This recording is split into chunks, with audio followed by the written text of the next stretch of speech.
8 days. That's how long Jordan Graham and Cody Johnson were married before she pushed him 300 feet to his death from a cliff in Montana's Glacier National Park. What should have been the beginning of a lifetime together ended with a calculated act of violence, a web of lies, and a young man's body discovered face down in the frigid waters below. The bride who sobbed uncontrollably walking down the aisle would become the killer who texted her friends about dance moves just hours after ending her husband's life. Think about it for a moment. What drives someone to marry a person they claim to love, only to murder them little more than a week later? Let us know your thoughts in the comments. So was she interested in the idea of being married? I think she liked the idea of being married and having a wedding. I don't think she really wanted to, per se. Montana's rugged beauty has drawn visitors for generations.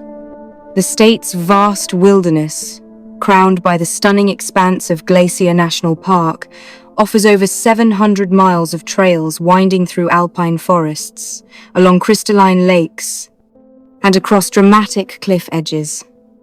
It's a place where people go to find peace, to connect with nature, to celebrate life's precious moments. For Cody Johnson and Jordan Graham, it became the setting for an unthinkable tragedy. When Cody told me that he was going to propose to Jordan, I wasn't real supportive of it because I didn't feel like they had a strong relationship. He said basically this is what he wanted to do. He wanted our support, but I did have conversation with him saying that I think he should, reconsider. This is the story of a marriage that lasted barely longer than the honeymoon. A young man's misplaced devotion, and a woman whose cold actions in the days following her crime would shock even seasoned investigators. It's a case that raises uncomfortable questions about love, commitment, and the darkness that can hide behind a carefully constructed facade. Cody Lee Johnson came into this world in San Jose, California, but Montana would become the place he truly called home. After his parents divorced, he was raised by his mother Sherry, who decided to leave California behind and start fresh in Big Sky country. The bond between mother and son ran deep. Cody was her only child, and their relationship was built on mutual love and unwavering support. Friends remember Cody as someone who brought light into every room he entered. He was outgoing, enthusiastic, and possessed an infectious joy that made people gravitate toward him. But beneath the humor was a genuinely caring person who valued his relationships and treated people with kindness and respect. The outdoors called to Cody in a way that shaped his entire life. He loved fishing along Montana's pristine rivers, enjoyed target shooting with friends. He really liked cars. That's where both of us really spent a lot of our time, and he enjoyed guns. And treasured long walks through the wilderness that surrounded his home. That love of automobiles translated into a career he genuinely enjoyed, building custom vehicles for a living. Yet despite his fulfilling career and active social life, something felt incomplete. Cody wanted what many young people dream of: a partner to share his life with, a family to raise.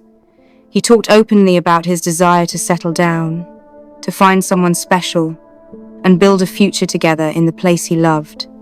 Then, in the autumn of 2011, Cody met Jordan Graham after a Sunday church service. She was 21, quiet and reserved where he was boisterous and outgoing. Jordan kept to herself, only opening up around people she felt truly comfortable with. But when she did, friends said she shared Cody's sense of humor. They seemed to balance each other. She loved the outdoors as much as he did, and they spent their time together hiking, exploring scenic routes, and visiting Glacier National Park, which would become tragically significant later. Jordan came from a deeply religious household. She spoke about how strict the rules were, particularly regarding intimacy before marriage. Cody respected this completely. He told people he was absolutely infatuated with Jordan, and before long he was attending church with her regularly, integrating himself into her world. To Cody, Jordan represented everything he'd been searching for. After dating for just over a year, he proposed in December of 2012. Jordan accepted, and they began planning a wedding for the following summer. On the surface, everything appeared perfect. But beneath that surface, cracks were already forming. Cracks that Cody either couldn't see or chose to ignore because of how deeply he'd fallen in love. June 29th, 2013. The wedding day arrived with all the trappings of a fairy tale ceremony. Held outdoors at Woodland Park in Kalispell, the event reflected the couple's shared love of nature. Jordan and Cody had even written their own song for their first dance, performed by a California songwriter they'd commissioned. And everyone wants a safe place to fall in your mind. Guests filled the venue. Friends and family from their church community gathered to witness what should have been a joyous union. But something felt off from the very beginning. Jordan walked down the aisle sobbing, not tears of joy, but something else entirely. She avoided eye contact with Cody, staring at the ground instead, her face twisted in what looked more like anguish than happiness. Some guests attributed it to nerves, to her introverted nature making the public ceremony overwhelming. Cody, by contrast, beamed with unmistakable happiness. He was marrying the woman he loved, fulfilling the dream he'd talked about for years. What guests didn't know was that Jordan had already been expressing doubts. In the weeks leading up to the wedding, she'd sent troubling text messages to her matron of honor and best friend, Kimberly Martinez. She seemed more excited about planning the wedding itself than about being married. She asked Kimberly multiple times if she was making the right decision, if she should go through with it. She had asked me a couple of times if she was making the right decision, and I told her that I couldn't answer that question for her. I told her that if you have second thoughts about this, you need to talk to him about it. But she never pulled the plug. The day after the wedding, instead of basking in newlywed bliss, Jordan texted Kimberly saying she'd had a total meltdown. She wrote that she wasn't sure all of this was the right thing to do, that so much had happened and she just didn't know. When Kimberly asked if she meant the wedding itself or the wedding night, Jordan clarified it was being married and what happened after the ceremony. She wouldn't elaborate over text, saying she'd rather talk about it in person. Over the next few days, the messages continued, each one more distressed than the last. Jordan wrote that she hoped her period would start because if she was forced to do something, she was going to freak out. She told Kimberly she knew Cody would want to be intimate, and she really wasn't wanting to. Later evidence would suggest the marriage was never consummated. On the evening of July 7th, 8 days into their marriage, Jordan sent Kimberly a message that would later chill everyone who read it. She said she was about to talk to Cody about how she really felt, and then added that if Kimberly didn't hear from her again that night, something happened. That afternoon, Cody had been in high spirits. He'd made plans to go kayaking with Jordan's stepfather Stephen, but cancelled, saying Jordan had a surprise planned for him. He told a friend the same thing when backing out of a golf outing. Whatever this surprise was, Cody seemed genuinely excited about it. That evening, the couple attended church services, then went to a local lake, returned to church again, and afterward met friends at Dairy Queen for a late dinner. Cody was his usual animated self, wearing three-dimensional glasses with the lenses popped out, joking around with fellow churchgoers. Around 8 in the evening, Jordan and Cody left together.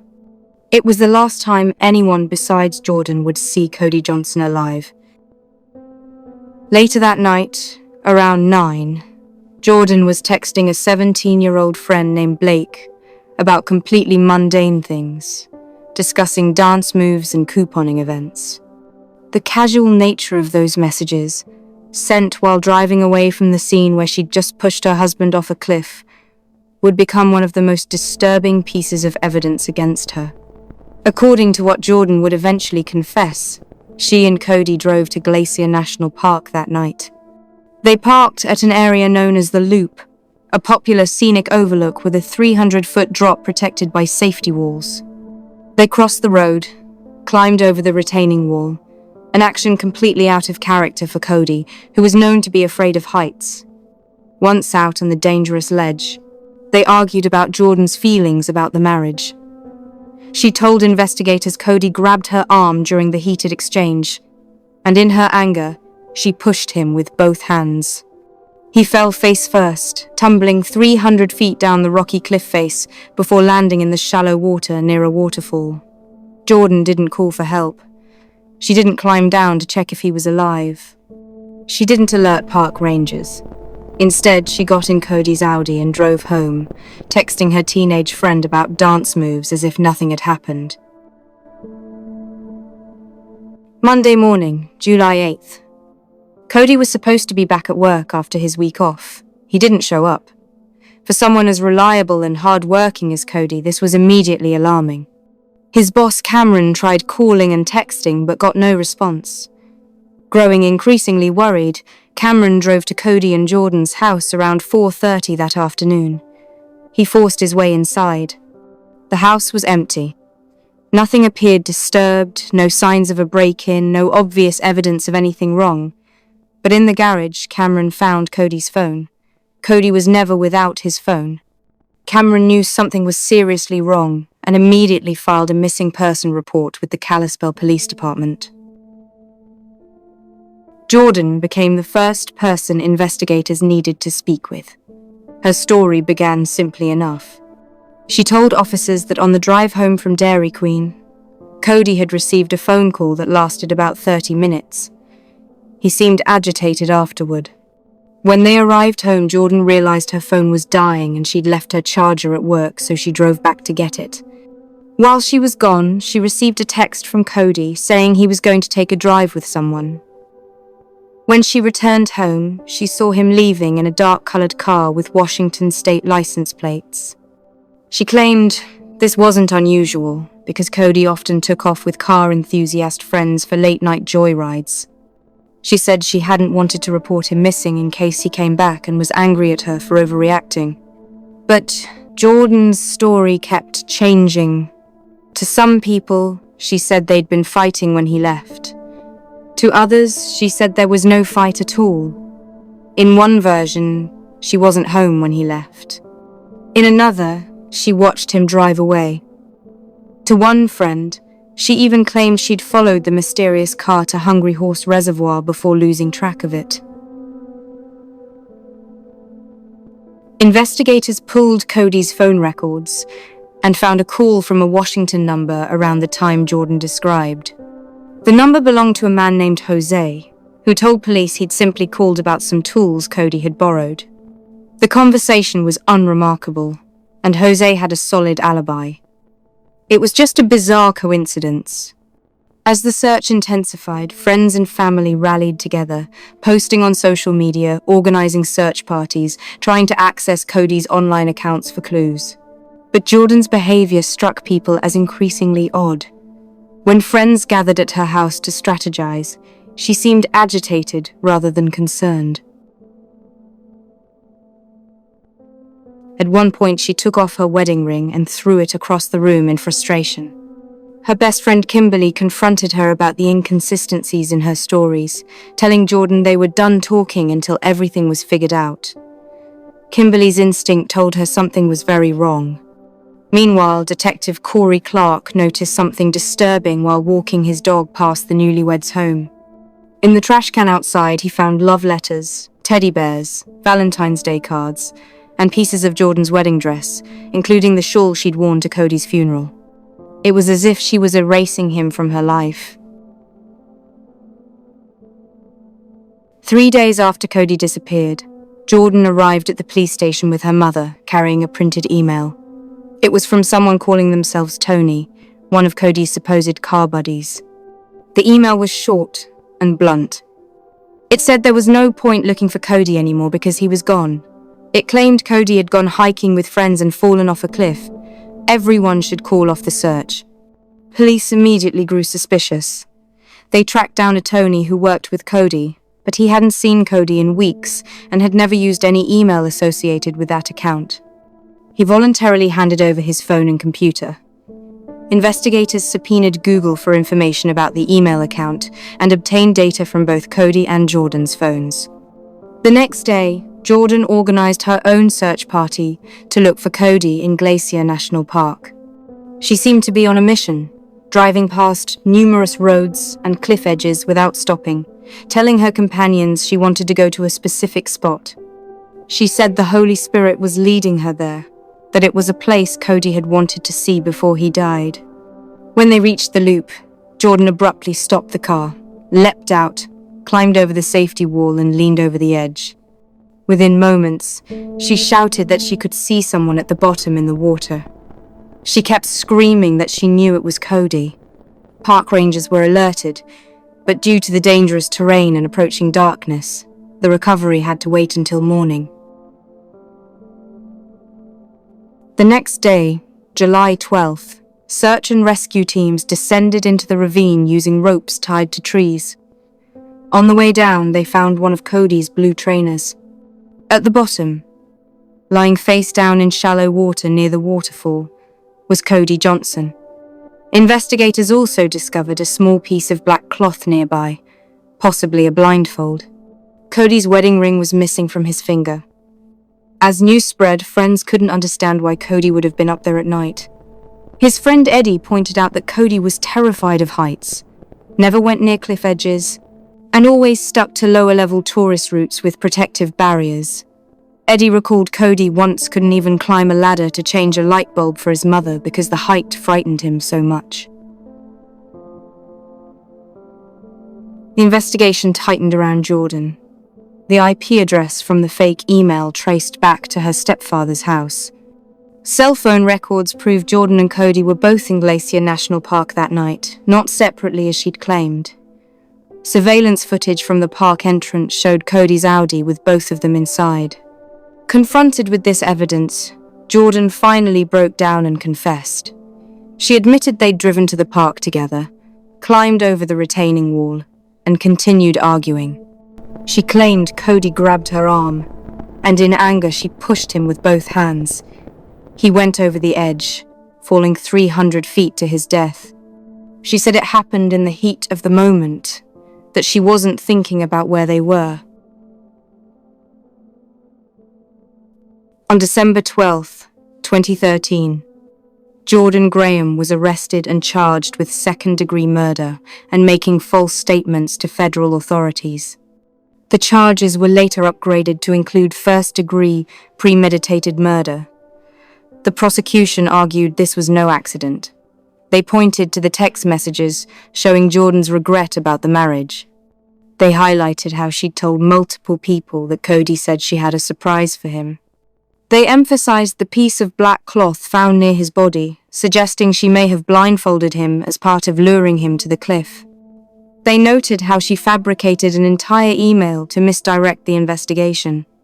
And they stressed how she showed no emotion after his death, texting friends about trivial matters, appearing cheerful at work, and sitting through his funeral on her phone without shedding a tear. Jordan's defense team argued it was a tragic accident during a heated argument, that she'd acted in self-defense when Cody grabbed her arm. They painted her as socially awkward, sheltered, overwhelmed by the realities of marriage, and panicked after the fall. But the evidence was damning. As the trial progressed through its fourth day, with closing arguments about to begin, Jordan's lawyers made a stunning announcement. She was accepting a plea deal.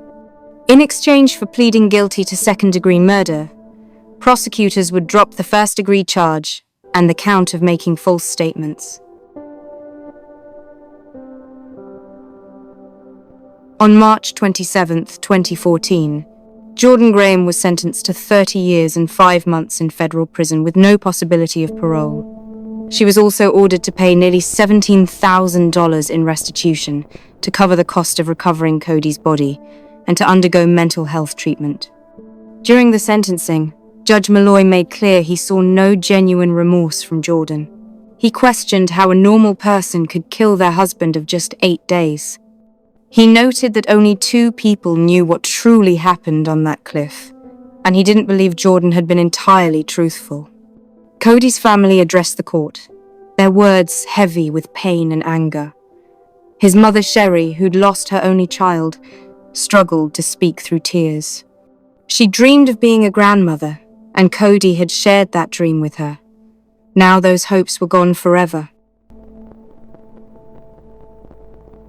Jordan attempted to appeal her sentence, arguing the plea deal had been negotiated in bad faith and that prosecutors pushed for a harsher sentence despite dropping the first-degree charge. Her motion to withdraw the guilty plea was denied. In February 2016, the Ninth Circuit Court of Appeals formally ended her appeals process, affirming the original 30-year sentence. Today, Jordan Graham remains incarcerated at the Federal Correctional Institution in Aliceville, Alabama. Records show her projected release date as June 8, 2040, when she will be in her late 40s.